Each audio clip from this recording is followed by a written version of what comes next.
Hola, ¿qué tal? ¿Cómo están? Estamos en un nuevo programa de Tangente. Les quería recordar antes de empezar y presentar a nuestro invitado que vamos a entrevistar, un invitado muy especial. Les quería recordar dos cosas. La primera es que nos sigan en nuestras redes sociales, nos sigan especialmente en nuestro canal de YouTube, en nuestros canales de podcast, de la plataforma que ustedes quieran, su favorita, que le den al botón de notificaciones en todas ellas y que nos sigan en nuestras redes sociales como Tangente GT. Lo segundo que les quería decir, y a ver si lo digo bien, porque esta ya es como la segunda vez que hago esto, es que nuestro querido patrocinador Piedrasanta tiene un descuento de 10% en todos sus libros. Y esto debido a que quiere seguir con la fiesta, la búsqueda de conocimiento, el explorar las ideas después de Filwa. Entonces no se ha terminado eso y por eso seguimos, sigue nuestro querido patrocinador con el 10% de descuento en todos los libros. Tenemos con nosotros, y algo que se le agradece muchísimo, porque estoy seguro que tiene muchas invitaciones de este estilo, a el diputado uruguayo, Bernardo Arévalo. ¿Cómo está usted? Daniel, ¿qué tal? ¿Cómo estás? Un gusto estar en Tangente y con la audiencia de Tangente. No, ni una sola vez cediste a la provocación de lo de diputado uruguayo. Es que es infantil. es un tema infantil. Sí, a ver, si es muy gracioso. Yo le voy a poder decir la diputada beliceña, porque nació en Cayo San Ignacio, pero es infantil, el tema es absurdo. ¿Qué recuerdos tienes de Uruguay, por cierto? ¿Cuál es tu relación con Uruguay? Con Uruguay no hay ninguna relación. Yo salí del Uruguay cuando tenía 1 año de edad o menos de 1 año de edad, porque mi padre tuvo que ir a dar clases a la Universidad Central de Venezuela. Entonces, al año de edad, yo ya estaba en Caracas, porque mi padre tenía como exiliado, iba a donde le daban trabajo. Entonces, le dieron trabajo, daba clases en la universidad, estuve ahí como 3 años dando clases. ¿Pero no tienes nacionalidad uruguaya y todo eso? Solo nunca he tenido, ni siquiera, creo que ni siquiera estoy registrado, o sea... nunca he tenido. O sea, fue totalmente circunstancial que nacieses ahí. Absolutamente circunstancial. Nunca he tenido pasaporte uruguayo, nunca he estado. Es decir, al Uruguay regresé por primera vez, una vez por un viaje de trabajo cuando estaba en el Ministerio de Relaciones Exteriores a mis 30 y pico años de edad. Fue un viaje de 2 días, pues muy curioso porque yo había nacido ahí, pero no tenía ninguna relación concreta. El Uruguay es un país muy interesante, es la demostración del desarrollo equitativo, de la democracia funcional, de cómo uno se puede sobreponer a las crisis históricas y construir verdaderos estados que funcionan. El Uruguay, Costa Rica y hay otro, creo que es Chile, son los únicos países de América Latina que tienen... sistemas funcionales, digamos. No, y índices de desarrollo humano que son comparables con los europeos. De manera que es un país muy interesante. Que eso es una de las cosas que más gracia me hace a mí de todo este tema del diputado uruguayo, que al final se convirtió casi como en el centro del debate ayer. Y es que Uruguay no tiene una mala connotación. Uruguay tiene una excelente connotación. Así, dicho en buen chapín, se ve un país de a huevo, ¿verdad? O sea, se ve un país buena carne... un fútbol fantástico, ¿verdad? Para lo pequeños que son, tienen un pedazo de selección, tienen un sistema muy funcional, democrático, ¿verdad? Educación fantástica de primera. Es que como creer que eso es a mí me parece eso maravilloso. Y teniendo en cuenta que, como bien dices, pues la familia de Sandra Torres tiene mucho vínculo con Belice, que no es nada malo, o sea, es fantástico, ¿verdad? No, pues ahí ella vive. Pero a mí me hace mucha gracia porque tiene una hermana que es diputada muy, muy relevante en Belice. O sea, además es una política, se llama Narda García, que es Narda Torres Casanova. Ella tiene ahora mismo un puesto en el Ejecutivo, incluso creo que es lo equivalente al Ministerio de Finanzas, algo así. Eso es una política importantísima. Sí. Entonces, bueno, pues... Pero es infantil, es el tipo de temas de... Pero en términos generales, ¿cuál era tu estrategia en el debate? Te quiero preguntar para contarte un poquito cómo se ve desde fuera. Bueno, mira, yo te digo, nosotros tenemos claro de que desde el 25 de junio abrieron una campaña sucia de desinformación realmente artera. Esa palabra tan poco usada que define muy bien, o sea, con muy mala intención, muy perversa. y que se ha dedicado a diseminar mentiras de todo tipo por todas partes. Y nosotros sabíamos que iba a venir más o menos con ese tono. Y muy claramente lo que dijimos es, mire, nosotros vamos a hablar de los problemas reales que hay en el país, vamos a presentar nuestras posiciones, no vamos a ceder a sus provocaciones, es absurdo caer en ese tipo de cuestiones, pero sí vamos a enfatizar lo que creemos que es fundamental. El pueblo de Guatemala tiene que, preocupado, agobiado y harto de la corrupción como está, tiene que tener claro cuáles son las opciones que tiene delante. Y la vinculación de Sandra Torres y la UNE a la corrupción es histórica y es profunda.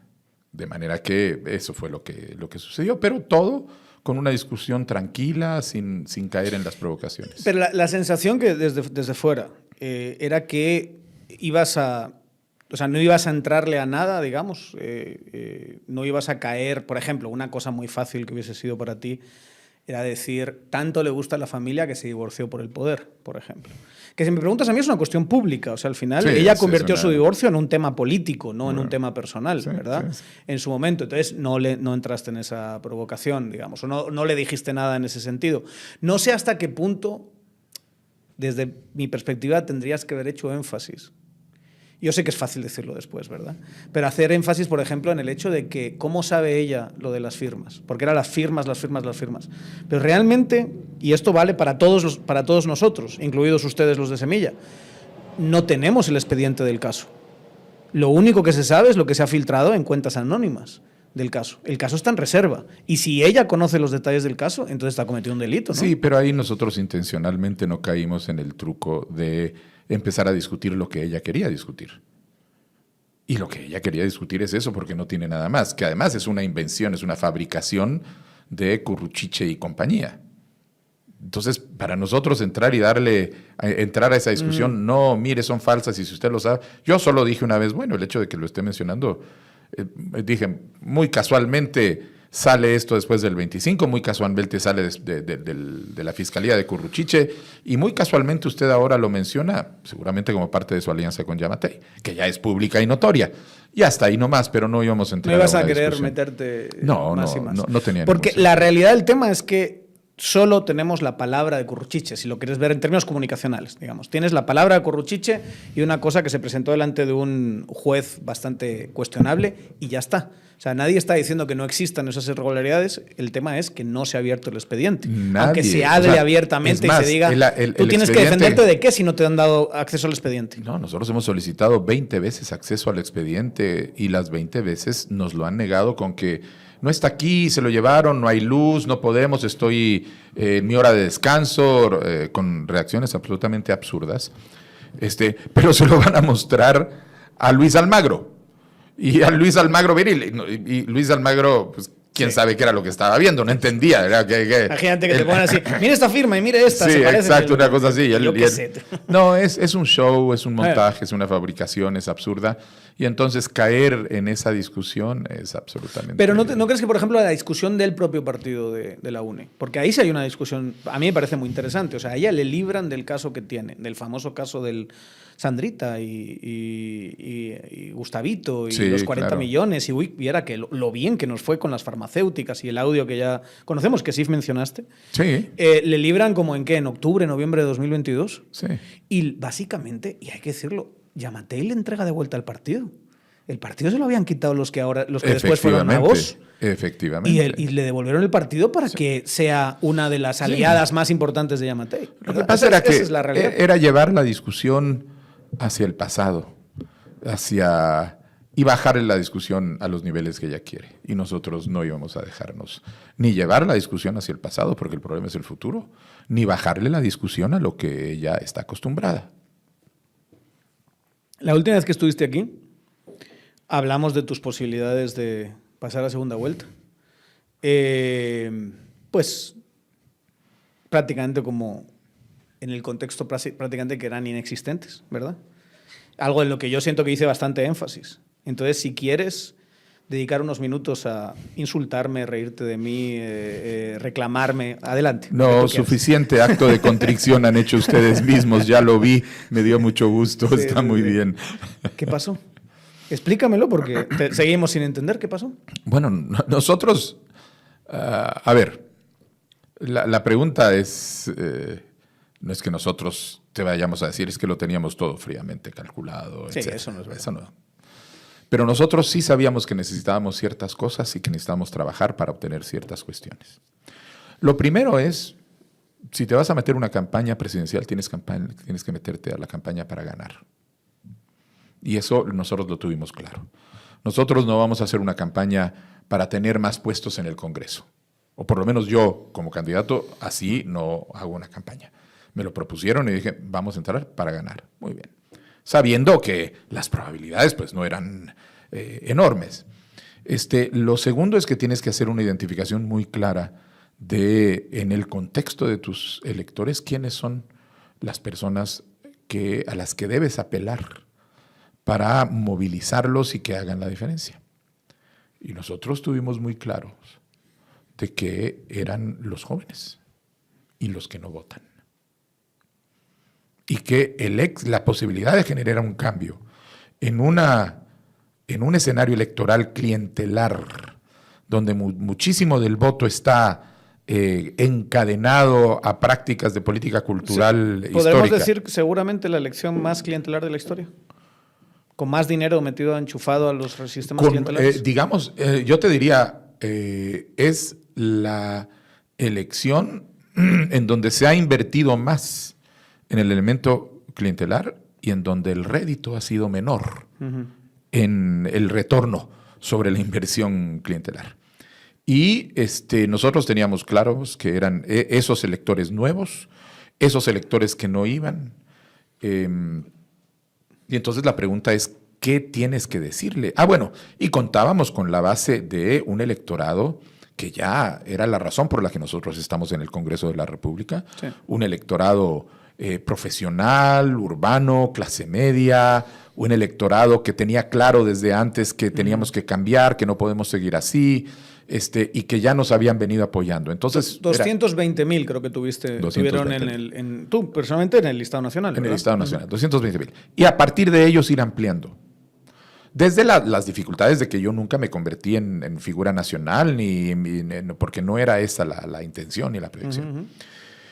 Y entonces la pregunta es, muy bien, ¿qué es lo que puede movilizar a esa gente que está harta y a esa gente joven que está viendo algo con lo que están profundamente a disgusto, que los aliena, que los aleja de esa política sucia, que no quieren tener nada que ver, que prefieren estar en las redes viendo memes y oyendo música, etcétera? Pues hay que darles esperanza. Hay que hablarles de que las cosas pueden cambiar. Y a los que están renuentes a venir a votar, y a los descreídos, decirle, miren, sí se cree, sí se puede, si todos empezamos a hacer algo. Y nosotros empezamos a hacer esa campaña. O sea, teníamos claro que teníamos que llegar a gente joven, teníamos claro que teníamos que tener mensajes que hicieran pensar en el futuro y teníamos clarísimo que lo que no podíamos hacerle era concesión al sistema político actual, porque eso era precisamente lo que toda esta gente estaba rechazando y que nosotros en principio rechazamos de manera fundamental. Y entonces toda la lógica fue, con los recursos escasísimos que teníamos, a pensar cómo lo hacemos. 2 direcciones, redes, hablar con la gente joven, y yo, que soy un dinosaurio, tuve que aprender a moverme en ese mundo absolutamente nuevo, para dolor de mis asesores de comunicación que tenían que empujarme, no, tienes que hacer esto. Pero descubrí que, por ejemplo... Y hacías berrinche, hacía berrinche. Así en plan, no quiero hacer eso, ponte a bailar. Bueno, hay cosas que nos... yo me negué al chicharrón, yo me negué. Hay cosas que Estos dije... querían el chicharrón. Había de todo un poco, y yo puse mis límites. Me dijeron, a mí no me van a poner a hacer las cosas que yo no hago.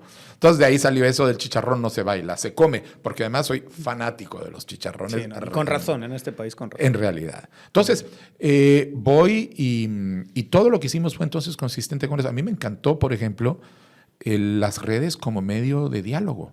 Los TikToks. Yo en mi vida había emitido un TikTok y luego hacer un TikTok live, pero luego descubrí que es una forma de tener diálogo. una forma contemporánea, inédita. Yo no la claro. conocía, pero uno tiene diálogo. Entonces, en las redes tú con un conectas, lenguaje nuevo, de alguna manera. Con un lenguaje ¿verdad? nuevo, y tú hablas y respondes y estás en contacto con la gente. Y eso a mí me gustó mucho. Y el contacto con la gente en las giras, ir a meterse a los mercados, estar en las plazas, cuando éramos grupitos pequeños y salíamos todo eso. Y tú mismo sí decías que sí estabas notando algo. Eso sí lo dijiste en la entrevista, y obviamente eso ya es una evidencia, ya dejó de ser anecdótica, era una evidencia real, ¿verdad? A nosotros nos preguntaron cuando vinieron los resultados de la primera encuesta y ni siquiera aparecíamos. 0.9 tenía. Nosotros agarramos y decíamos, miren, aquí hay un problema. Solo que hayamos tenido la suerte de encontrarnos con todos y cada uno de este 0.9 a lo largo del tema, que es imposible. Digamos, improbabilísimo. Lo que está pasando es que aquí hay cambios que no están siendo registrados por los encuestadores. ¿Por qué no están siendo registrados? No sé. Yo inclusive tuve una entrevista después del 25, donde dije, yo creo que aquí lo que tiene que haber es una reunión de la gente que se dedica a hacer encuestas para analizar cómo están funcionando sus herramientas y qué es lo que están midiendo, porque evidentemente no midieron lo que había ahí.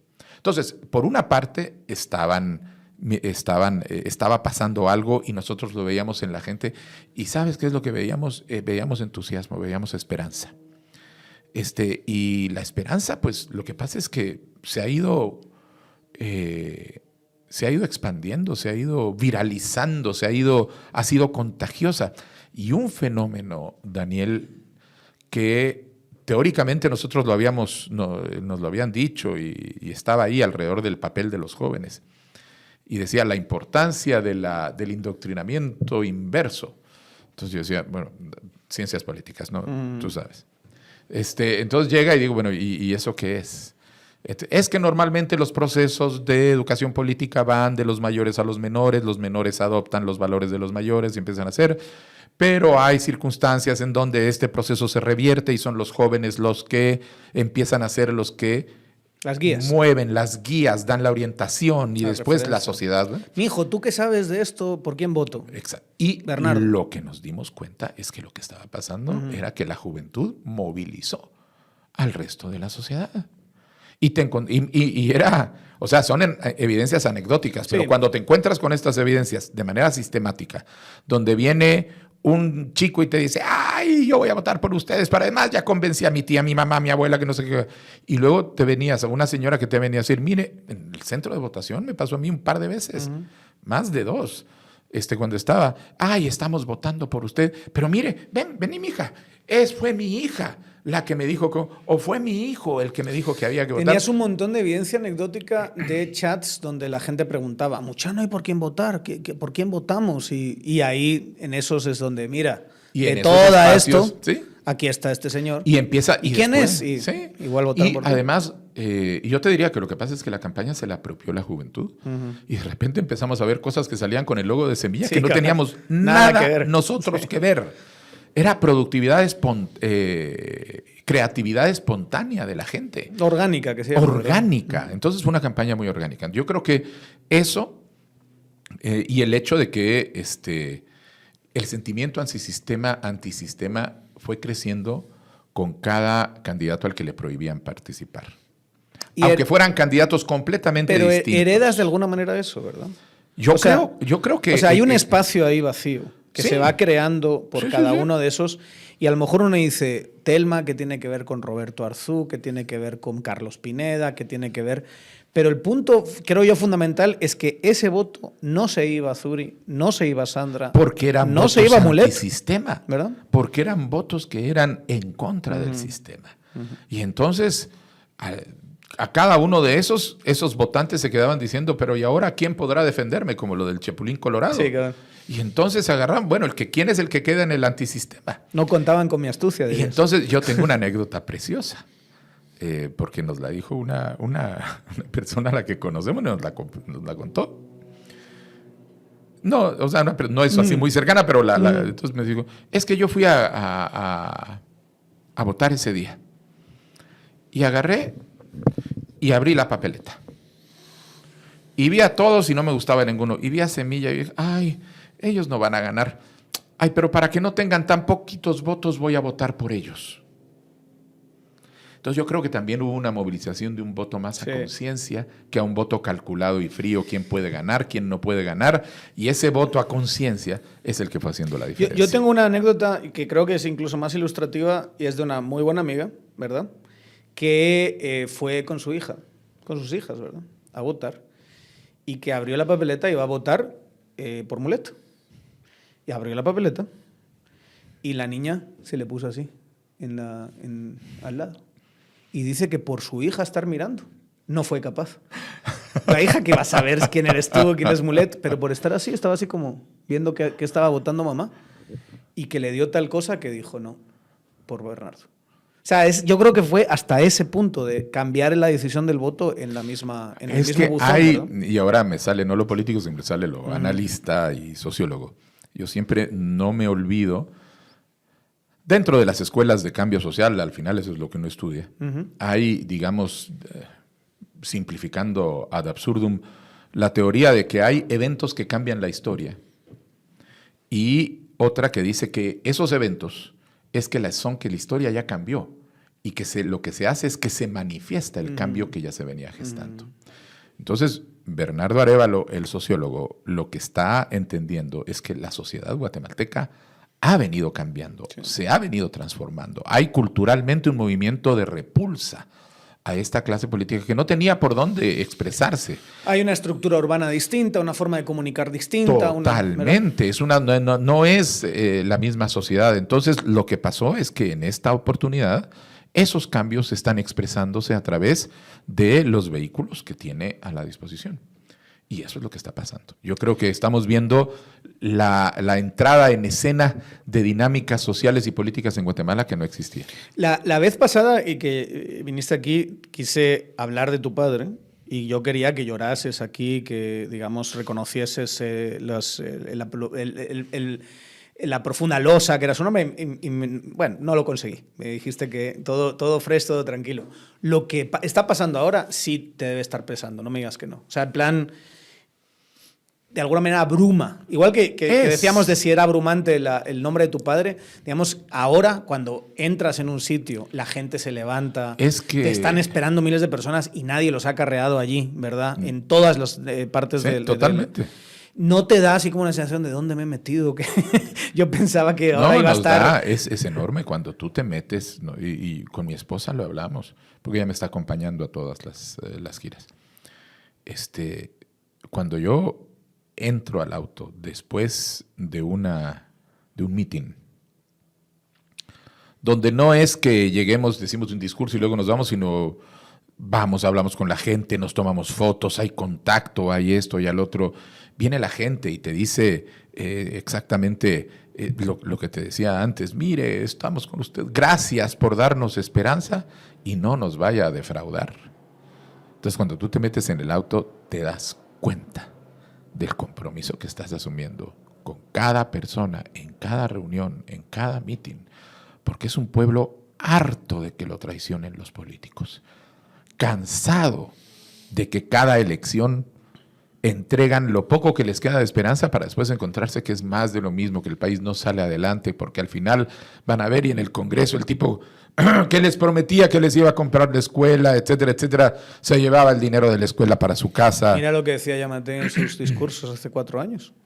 Que no quería ser un hijo puta más. Bueno, sí, no. O sea, lo tenía clarísimo, que es lo que tenía que expresar a la gente. Yo sospecho que Yamatei mandó a quitar los espejos de su casa. Porque yo lo que quiero es poder verme en el espejo. ¿Tú crees que le importa? Pues no sé, eso habrá que preguntárselo a él. Yo siento que no le importa. Yo me quiero ver en el espejo. Lo que le importa, lo que le alimenta es el poder, digamos. Yo lo que necesito es verme en el espejo el día que termine y sentirme como se sentía mi padre, con la tranquilidad de seguir adelante con su vida. ¿Cuántas llamadas, cuántos acercamientos has recibido desde el 25? Gente que jamás te había dirigido la palabra.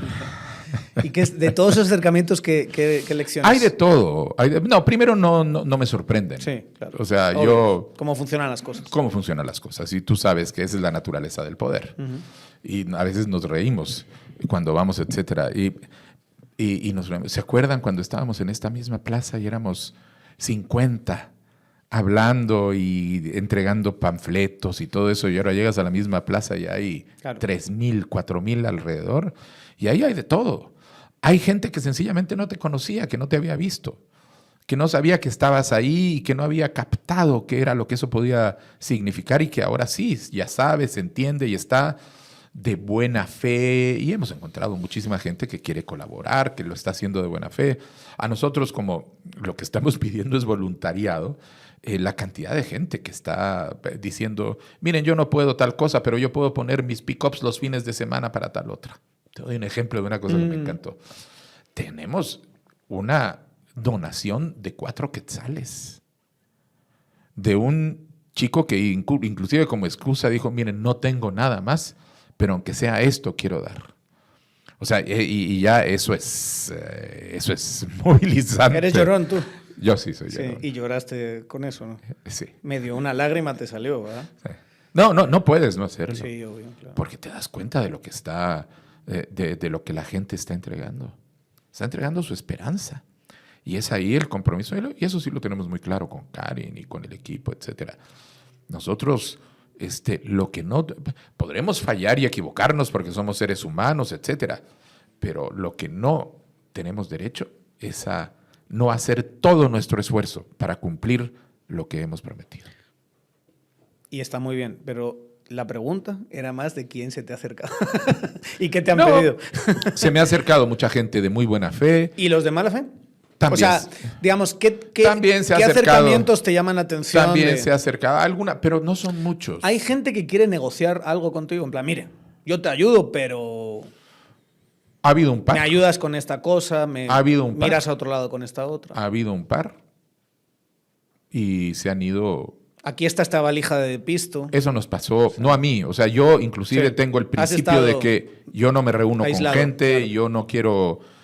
pero el equipo tiene mucha claridad. Entonces, de repente vienen y me dicen, mira, me reuní con fulanito que decía que venía en nombre de no sé quién, que nos va a apoyar, que tiene tanto y que aquí hay una maletita de no sé cuánto dinero. No, para empezar o una cosa así por el estilo. Y que le dijo, ¿sabes qué, compañero? Aquí no trabajamos así. Es la conversación de Gustavo y Sandra. ¿Te acuerdas? Que decía... ¿Cuánto ha dado? 400. 400, eso es poquito para él. Un tal Poncho. ¿Quién será ese tal Poncho? No, hombre, pero es para empezar. Le decía a Sandra, es para empezar. Es como para abrir boca, ¿verdad? Sí. Estos canapés, 400,000 pesos, ¿ya? Y luego ya hablamos. Entonces, no, pero han sido pocos porque tienen claro o se aclaran muy rápido por dónde vamos. Nosotros por eso sacamos la carta a los alcaldes. Sí. La carta a los alcaldes la sacamos porque había alcaldes que querían decir, miren, nosotros queremos apoyarlo, pero es que la señora nos ofrece proyectos y nosotros, yo quiero apoyarlo a usted, pero lo que pasa es que también me interesan los proyectos. Y entonces nos dimos cuenta que lo que teníamos que hacerle a la gente era que nosotros vamos a trabajar con los alcaldes, siempre y cuando hagan proyectos honestos, honrados y transparentes, independientemente de que hayan sido electos por la UNE, por valor, porque es la función de gobierno la que nos corresponde. Y los alcaldes han sido grandes figuras extorsionadas por el poder político central, que es el que tiene el pisto. Efectivamente. Nosotros lo que les estamos diciendo, nosotros no los vamos a extorsionar. No les vamos a pedir que les vamos a dar proyectos si ustedes nos dan A o nos dan B o nos dan C. Nosotros vamos a trabajar con ustedes cuando tengan proyectos en la medida en que estos proyectos cumplan los objetivos que ustedes y nosotros tenemos de generar desarrollo. Las amenazas que están recibiendo muchos alcaldes de que les van a quitar el finiquito, de que no les van a dar esto, de que tal dinero, de que les conocen no sé qué pecado.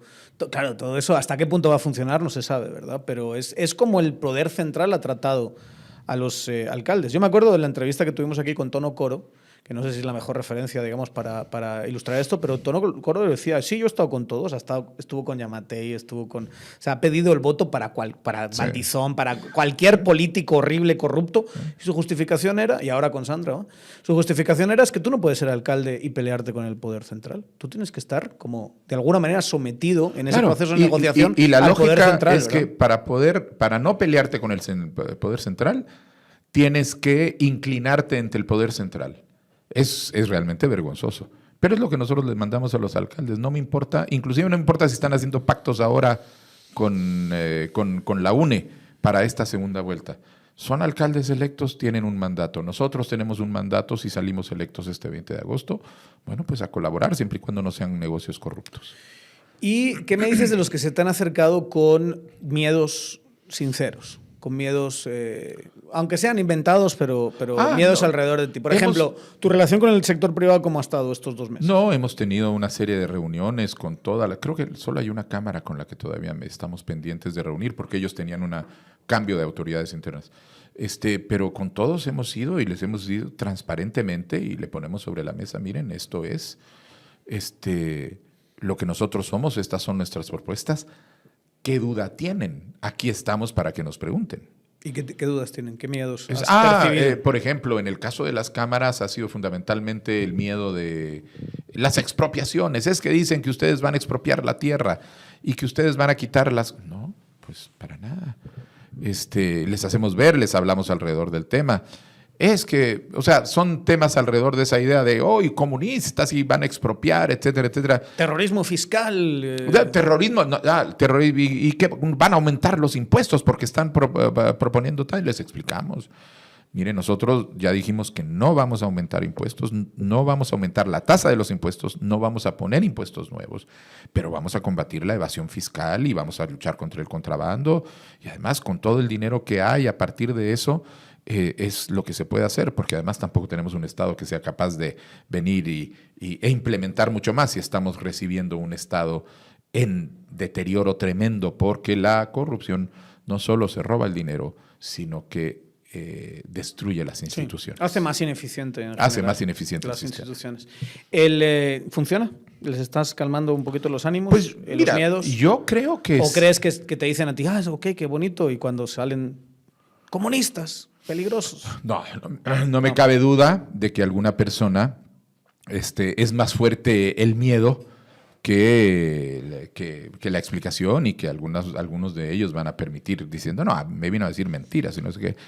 Pero nos estamos encontrando con gente que está reaccionando de una manera muy, muy clara y decimos, bueno, pues entonces, ¿no? En esas condiciones, pues no te voy a decir que voten con nosotros con entusiasmo. Sí.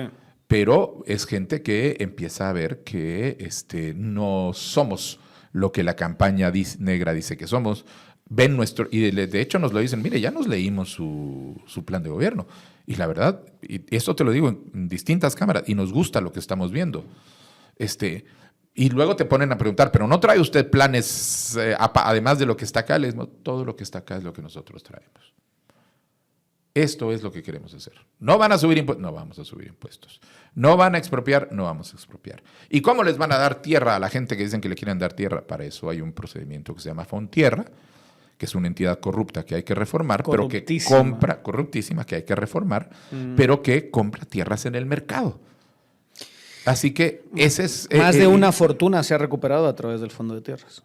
¿Verdad? Más de una fortuna se han comprado fincas que valían 2 pesos por un precio exagerado. Le terminan dando a la gente tierras que son prácticamente estériles. Y comprándoselas a gente y las compran como si fueran tierra fértil, regada de arena negra en el medio de la costa sur. Así es. Antes de continuar la entrevista, solo un pequeño mensaje de nuestro patrocinador Party Smart. Bernardo, como buen uruguayo, le gusta beber de vez en cuando un vinito, ¿no? Muy moderado, muy tranquilo. Para esas ocasiones, Party Smart es fantástico, porque es una pastillita que nos podemos tomar media hora antes de tomarte nuestros 2 o 3 traguitos y al día siguiente despiertas sin ninguna incomodidad. Va a hacer que tu hígado funcione mucho mejor, es una apuesta en realidad a salud y encima te vas a sentir bien. Y si te has pasado un poquito, pues seguramente no tengas la misma clase de efectos que tenías antes, ¿no? Pueden encontrarla en cualquier tienda, Super24, cualquier supermercado, en farmacias, y es una cajita de 10 pastillitas por 100 quetzales, ¿no? 10 pesos la pastillita. Les va a ir muy bien, háganme caso. Otro actor importante, digamos, y el que se ha hablado mucho, es el ejército. Y hay que decirlo, esto no es promoción gratuita, digamos. Yo personalmente utilizo como referencia una obra de Bernardo sobre la formación del ejército, ¿verdad? Que es Estado violento, ejército político. Se llama así. Y es un recorrido sobre la formación del ejército hasta nuestros días. Hasta el 63. Y luego tiene un PER 63. Pero es 63 sobre todo la obra, ¿no? Entonces es una mirada sociológica a cómo se va formando, y además tú has trabajado temas de relaciones cívico-militares, ¿verdad? Correcto. ¿Hay algo que te preocupa del ejército? Tanto que se ha dicho de que si golpes de Estado y cosas así. No, del ejército yo creo que en Guatemala... A ver, tal vez lo que me preocupa es la gente tiene una imagen del ejército. Que ya no es lo que es el ejército de hoy y que está construida a partir de la experiencia histórica con un ejército de un Estado autoritario que utilizaba la coerción y la coacción para sostener el orden político. Y esto sucede tanto en la izquierda como en la derecha. Hay gente en la izquierda que hablas del ejército y sigue pensando en 1975. Sí, que son una banda de genocidas todos ahí. Y hay gente en la derecha que sigues hablando que hablas del ejército y siguen pensando en los que tienen que venir a dar golpe de Estado. Exacto. Cuando ellos quieren. Que son los de, tienen que entrar al ejército a darle un golpe a Bernardo, claro, cuanto antes. Y lo dicen, son explícitos. Y los dos lados lo dicen. Los dos lados están totalmente equivocados. El Estado de Guatemala, yo te diría, y te lo digo a ti porque lo he dicho, por escrito, en artículos. Sí. El Ejército de Guatemala es una de las instituciones que más fueron transformadas por el proceso de paz y que más ha sufrido un proceso de reforma institucional para removerlo de esa lógica de un Estado, de un ejército político, que es lo que yo digo en ese libro, que fue lo que fue creado por toda esa lógica hasta el año 63 y bueno, y siguió de largo. Yo creo que ahora tenemos un ejército institucional. Que no se va a prestar a ninguna tontería. Y la mejor prueba es que en las últimas crisis institucionales que hemos tenido desde hace 20 años, el ejército nunca es un actor. Porque el ejército está dedicado a sus temas o a los temas que, aunque no sean suyos, el Estado, el gobierno le pide que se ocupe. Y entonces ellos pues cumplen órdenes, pero internamente que el Estado, que el ejército esté opinando políticamente en una dirección o en la otra, nosotros no lo hemos visto. Entendemos que el ejército está viendo esta crisis institucional, política grave que estamos viendo ahora desde la lógica de que esto es un tema no nuestro, es un tema de las instituciones, y los únicos que siguen tratando de ver cómo se logra un golpe de Estado son los militares veteranos. Sí, los retirados. Los retirados y los retirados recalcitrantes, porque ya hay una serie de retirados, de oficiales retirados que ya pertenecen a esa nueva camada de oficiales que se formaron en el marco de un ejército institucional que está funcionando en el marco de una democracia, por formal que sea nuestra democracia. ¿Y tienes buenos vasos comunicantes ahí, de alguna manera?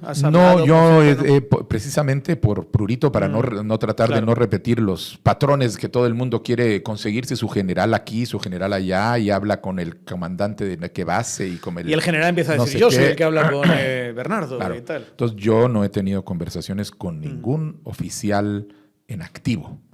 Pero tengo conversaciones con oficiales retirados, generales, que son los que yo les pregunto, miren, ¿y cómo está la institución? ¿Cuáles son los problemas? Y también ahí es donde uno ve, también adentro del ejército hay hartazgo con la corrupción.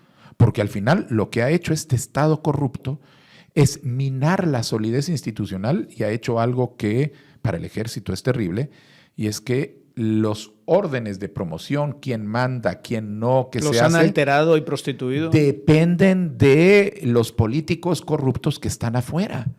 Y entonces muchos de los oficiales que ya retirados con los que he hablado alrededor de este tema me dicen que lo que es penoso es ver a un ejército que anda buscando a ver quién es oficiales, no un ejército, oficiales que andan viendo a ver cómo se acercan a una clica, a un grupo, a esta clica o a esta otra, para tratar de mejorar, y si gana en la elección uno y si gana en el otro, etcétera. Para hacer una especie de me toca, ¿verdad? Como ganó entonces me toca a mí ahora mandar. Exacto. Yo me acerqué a y que institucionalmente hay una visión de la necesidad de recuperar esa institucionalidad al margen de esa política corrupta. ¿Y tu visión alrededor del proceso de, digamos, de memoria histórica, de lo que pasó en el conflicto, cuál sería? Tu perspectiva, digamos, tu política activa con respecto a memoria histórica y a qué pasó en el conflicto. Por ejemplo, ¿tú crees que hubo genocidio en este país? Mira, yo lo que creo es que hubo crímenes de lesa humanidad. Uh-huh. Y eso es innegable y de distinto tipo. El genocidio, tenemos una sentencia judicial alrededor del tema. Uh-huh. Y es parte de las cuestiones que hay que entender dentro de... Pero digamos que eso te parece un poquito más discutible, pero crímenes de lesa humanidad definitivamente hubo. No, crímenes de lesa humanidad hubo y muchísimos y en distinto lugar, etc. Lo digo porque hablando de exmilitares, no concretamente militares, pero esas serían una de las alarmas más grandes que se encienden en ellos, ¿no? ¿Qué va a pasar con los casos del es que esos casos no dependen del Ejecutivo. Uh-huh. Esos son casos que dependen del organismo judicial y de las acciones que estén llevando a cabo las personas, los ciudadanos, ante el organismo judicial. El Ejecutivo no tiene ahí... Aunque el Ejecutivo elige fiscal, eventualmente. Y a lo mejor dentro de las consideraciones de los 6 que te van a presentar, a lo mejor es un factor. En ese sentido tendrías toda la legitimidad de decidir como una variable más a tomar en cuenta quién podría ser entre los 6 el mejor fiscal o la mejor fiscal. Pues no sé, pero la verdad tú estás pensando más en eso. Uh-huh. Con respecto, digamos, a lo que presentaron de políticas anticorrupción, ¿no? Las primeras. Había algunas cosas ahí que llamaron un poquito la atención y que chocaron un poco. Por ejemplo, y especialmente el tema de la muerte civil. ¿Por Sí. qué recuperar de alguna manera un discurso que había sido más de Zuri Ríos, ¿verdad? Sobre todo, y con la misma expresión, muerte civil.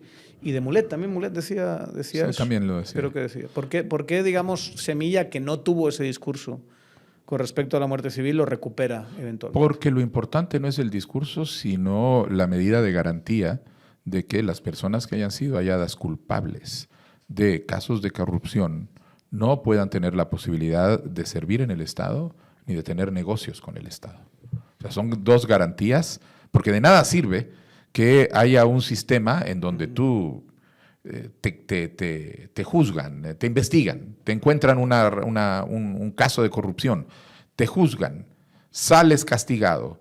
Pero los casos de corrupción varían, no todo el mundo se va a pasar a la cárcel. Uh-huh. Muchas veces los casos de corrupción te van a poner una multa, te van a poner un año conmutable, te van a poner una cosa por el estilo. ¿Y de qué sirve todo ese esfuerzo si al final, al salir, vas a seguir haciendo negocios con el Estado? Si eres un funcionario que ha estado en esa situación, que ha aceptado sobornos, que ha firmado negocios, contratos ficticios con sobreprecio, etcétera, y nuevamente te encuentran que sí eres culpable, sales, y claro, durante ese gobierno no vas a poder hacer nada, pero ¿de qué sentido tiene si en el próximo gobierno vas a poder ir de candidato a diputado o te van a contratar otra vez para jefe de una dependencia? Lo que tiene que tener el Estado es la posibilidad de garantizar que quienes hayan sido captados, juzgados y condenados, no señalados, o sea, este es un proceso muy claro, de actos de corrupción, no puedan estar en posiciones que les permita continuar ocupándose de la corrupción. No se trata de mandar había quien decía, muerte a los corruptos, etcétera, etcétera. No. El lenguaje no es muy Semilla, hay que decirlo. El de muerte civil no es como muy de su estilo.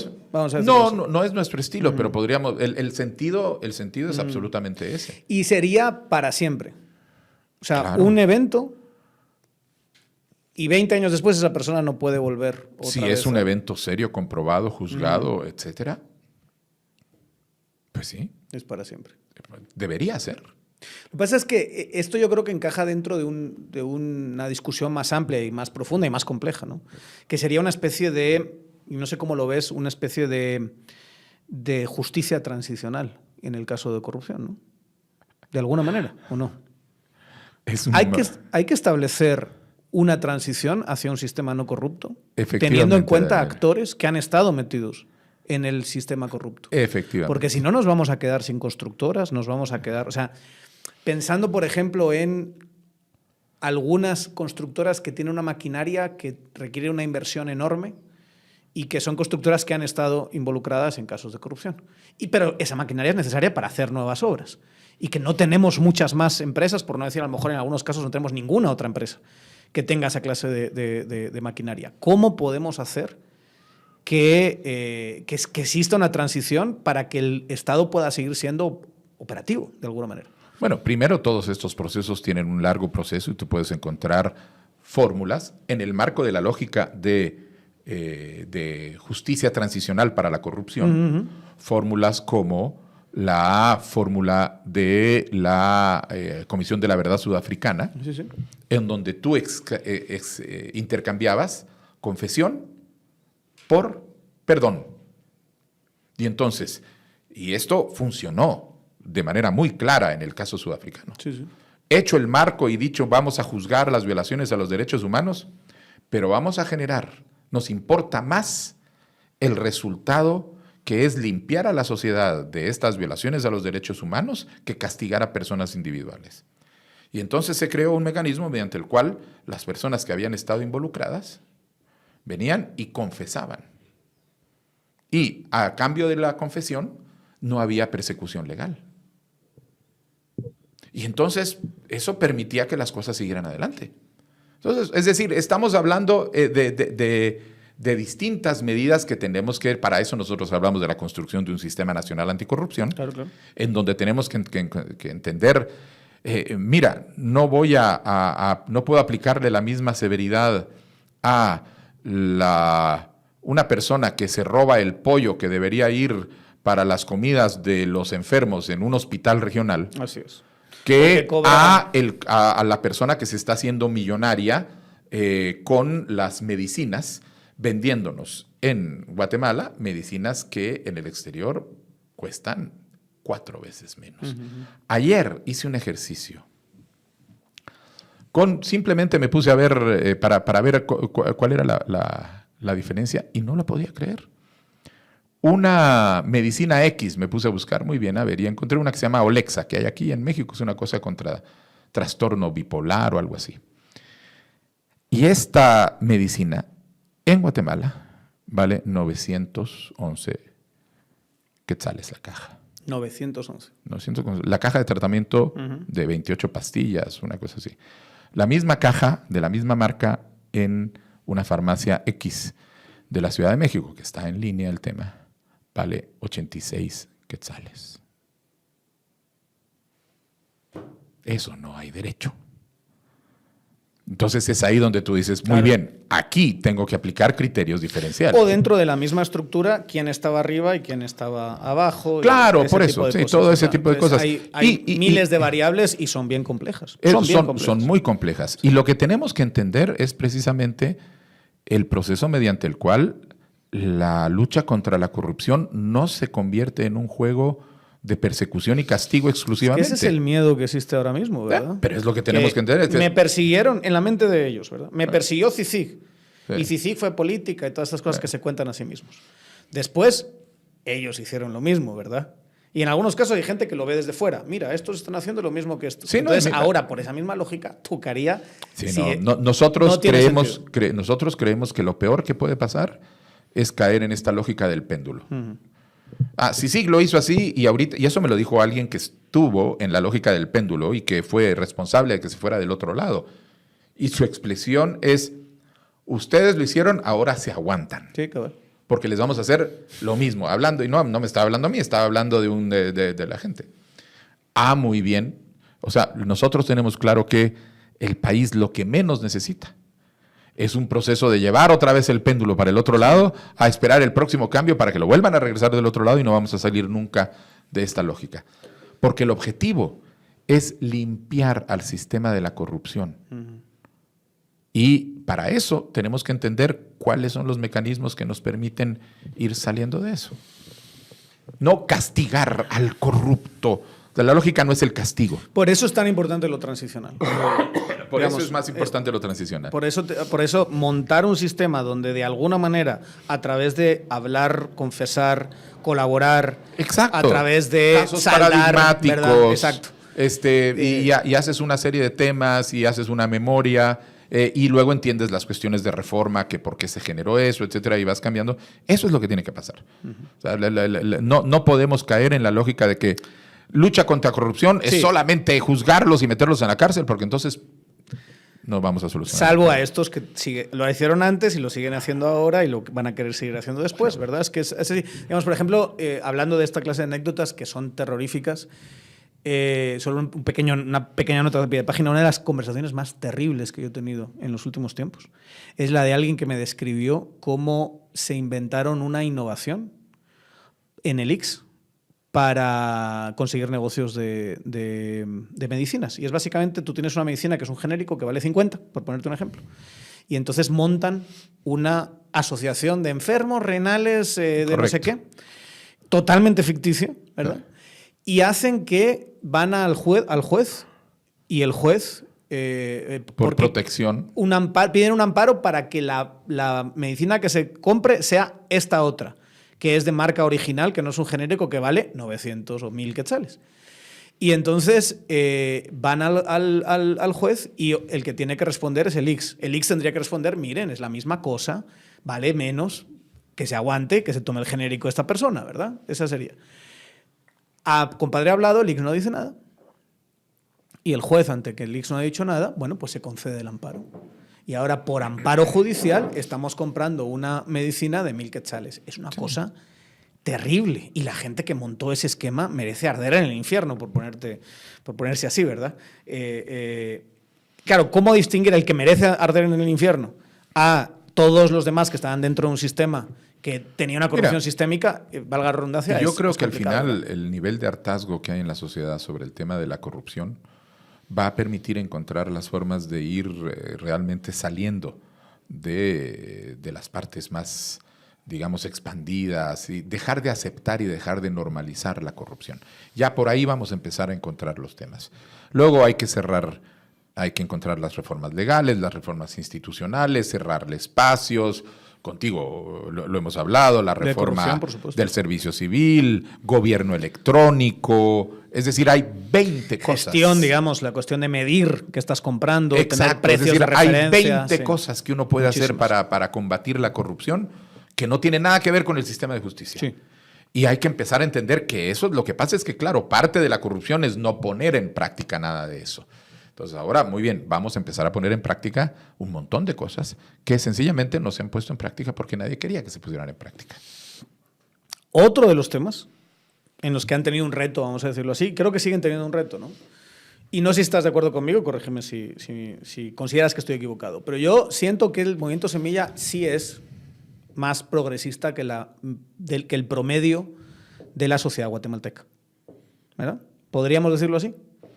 Nosotros somos un partido progresista, pero somos un partido nacional, donde tú tienes partes del partido que son más progresistas que otras partes del partido. Sí, las estructuras en algunos departamentos son bien conservadoras. Nosotros tenemos estructuras dentro del partido que son menos progresistas que estructuras de clase media profesional urbana, etcétera, etcétera, etcétera.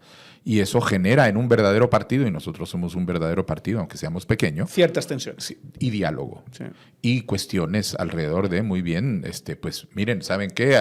Puede ser que esto les parezca mucho a los compañeros de la capital, pero nosotros que somos del partido y que tenemos el mismo derecho no estamos tan conformes. Y al revés.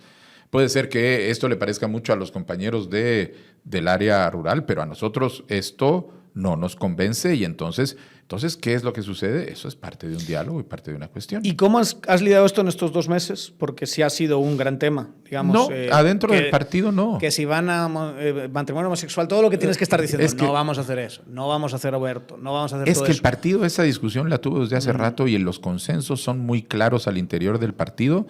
Nos vamos a quedar acá porque no hay consenso para moverse en esta dirección. Toda la campaña negra viene de afuera. El partido nunca ha tenido en su programa, ni hemos tenido un debate porque había los que querían empujar esto, querían empujar el otro, porque internamente es claro que hay una, ¿saben qué? No estamos de acuerdo. ¿En qué estamos de acuerdo? Muy bien, en que cero discriminación por orientación sexual, ahí estamos de acuerdo. El tema del aborto ni siquiera ha habido una discusión, porque es muy claro que todo el mundo está claro en que no, el aborto terapéutico, que es lo que legalmente rige en Guatemala, tiene que persistir porque lo que hace es defender a la madre. Y no ha habido ninguna discusión interna ni presión para ampliar el aborto, otro tipo de cosas. Esas son las invenciones que vienen de la campaña negra. Bueno, Sandra ayer decía, tengo aquí los estatutos del partido que demuestran que quieren legalizar el... No dice eso. No dice. Los estatutos del partido dicen que estamos en contra de la discriminación de las personas por cualquier razón, por orientación sexual, por raza, por género, por etcétera, etcétera. O sea, somos un partido que está en contra de la discriminación. Esa es una cosa que me hubiese gustado. Léalo, Sandra. Lea qué dice, para que no me venga con pajas, pero bueno. Semilla tiene suficiente gente para ocupar los puestos que como presidente tendrías de ganar que designar. Mira, nosotros tenemos un número de cuadros y tenemos cuadros muy fuertes a nivel profesional, con mucha experiencia, con mucho recorrido, pero no solo porque no los tengamos, sino porque la gestión de gobierno no tiene que ser hecha desde la perspectiva de un partido frente a todo el resto, sobre todo no en un sistema como el nuestro. Nosotros vamos a empezar nosotros estamos ampliándonos y vamos a invitar a gente que no es miembro del partido, pero que tiene las calificaciones en términos de capacidad, de las capacidades gerenciales para poder conducir esto y pertenece a otros sectores que nos acompañen en esta gestión de gobierno. Gente que se identifique con nuestros principios y con nuestros objetivos. De manera que, te estoy hablando al más alto nivel de gerencial. Sí, porque esos son ¿cuántos? Al final son 400, 500 personas las que tienes que nombrar que tienen puestos directivos muy fuertes. Exacto, son 380, alguien me dijo, una cosa así por el estilo. Y el resto es el aparato del Estado que tiene que depender de gente capaz, de gente honesta, etcétera. Pero no existe ningún partido en Guatemala que pueda tener eso, por supuesto. Que pueda tener pero lo que ha sido tradicional ha sido eso. Lo que ha sido tradicional es yo llego con mis 40 fulanos y fulanas pero es que, y luego empiezo a pescar en distintos lugares que me den... bueno, no solo eso, sino que parte de lo que ha sido tradicional en Guatemala es que yo voy a nombrar a la gente porque es de mi partido independientemente de si tiene las capacidades. Y entonces terminas abusando del sistema, poniendo plazas fantasmas, pones gente que no tiene ninguna capacidad para poner en una posición porque es del partido independientemente de... Eso es lo que nosotros no vamos a hacer. Nosotros vamos a poner a la gente fundamentalmente a partir de los méritos que tienen, de las capacidades que tienen, para poder hacerlo, y compromisos con honradez y con ¿Y dónde son esos sectores que dices que donde van a ir a buscar o que ya están hablando? ¿Cuáles son esos sectores? Hay todo, hay sectores económicos, hay sectores sociales. ¿Empresariales? También, ¿por qué no? Sí, porque al final... ¿Y si está ya en discusión o eso lo vas a dejar o están pensando más, déjame terminar el 20 y ya me preocupo de esas cosas? Déjame terminar el 20 y ya me preocupo de esas cosas. ¿Y para el 20? ¿Cómo lo tienen preparado? Va a ser un día muy tenso. Va a ser un día muy tenso. Pero va a ser un día de 24 horas como todos los demás. Lo vamos a vivir como un día de 24 horas. ¿Pero hay algún tipo de medida excepcional que se esté tomando de alguna manera? O sea, un plan por el tema que, por ejemplo, salió del tema de las impugnaciones. El tema de mesa, tenemos un plan de fiscales, tenemos equipos de capacitación, lo de los fiscales, una solicitud de fiscales voluntarios, ha habido un montón de entusiasmo y de respuesta. Todavía nos faltan algunos, así que si alguien se quiere sumar, pero estamos con la capacitación, muy claros de que aquí lo que menos podemos esperar es respeto a las reglas. Ya lo hemos visto, si no los va a respetar el gobierno ni el Ministerio Público, y lo vimos en la actitud de los otros partidos políticos intentando operar de manera abiertamente ilegal con procedimientos que no existen en ley, etcétera. Nosotros sabemos que ese es el terreno en el que vamos a estar. pero nos estamos preparando y estamos tranquilos. Muchas gracias por el tiempo que te has tomado en este día que en la capital es festivo, pero que obviamente es un día de campaña. Pensábamos que no ibas a venir y lo entendíamos, o sea, entendíamos perfectamente que no hubiese tiempo, pero te agradecemos muchísimo que hayas encontrado el tiempo y habernos, pues un gusto como siempre hablar contigo y suerte y te esperamos para cuando después del 20 también te vengas aquí en algún momento a hablar sobre los retos de ese proceso de transición, si es que lo hubiera, ¿verdad? Si es que lo hubiera. Lo habrá. Muchísimas gracias. Gracias, Daniel. Bernardo. Y a ustedes, ya saben, denle a seguir a nuestras páginas en YouTube, en las plataformas de podcast favorita y nuestras redes sociales como Tangente GT. Nos vemos en otros programas.